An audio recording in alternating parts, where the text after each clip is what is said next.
దేవుడు పంపిన సహాయం. ఒక చిన్న గ్రామంలో రామదాసు అనే భక్తుడు ఉండేవాడు. అతడు ప్రతిరోజు దేవుడిని ఎంతో భక్తితో పూజ చేసేవాడు. దేవుడు నన్ను ఎప్పుడూ కాపాడుతాడు అనే నమ్మకం అతనికి చాలా బలంగా ఉండేది. ఒక సంవత్సరం భారీ వర్షాలు కురిశాయి. సమీపంలోని నది పొంగిపొర్లి గ్రామం మొత్తం వరద నీటితో మునిగిపోయింది. ప్రజలంతా తమ ప్రాణాలను కాపాడుకోవడానికి ఎత్తైన ప్రాంతాలకు వెళ్ళిపోయారు.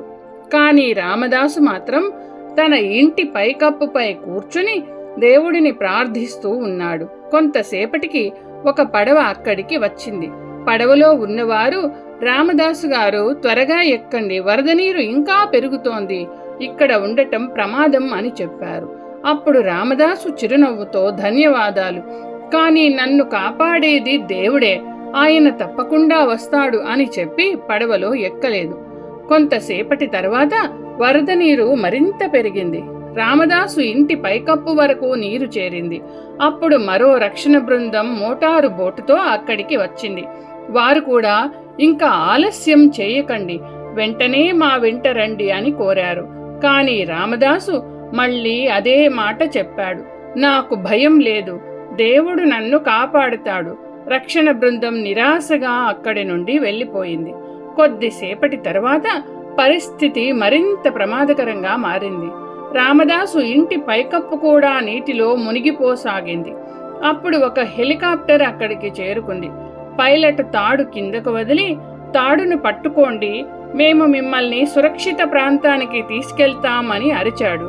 కానీ రామదాసు తల ఊపుతూ, నన్ను రక్షించడానికి దేవుడే వస్తాడు, నేను ఆయన కోసం ఎదురు చూస్తాను అన్నాడు.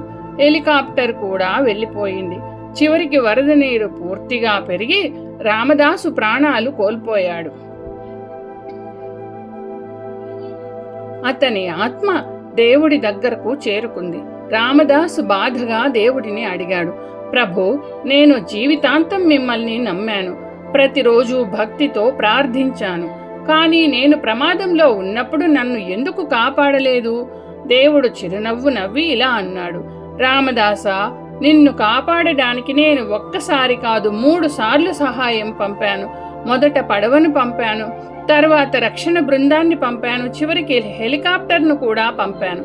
కానీ నువ్వే వాటిని తిరస్కరించావు. నేను అద్భుతాల రూపంలో మాత్రమే రాను, చాలాసార్లు అవకాశాల రూపంలోనే సహాయం చేస్తాను. ఆ మాటలు విన్న రామదాసుకు తన తప్పు అర్థమైంది.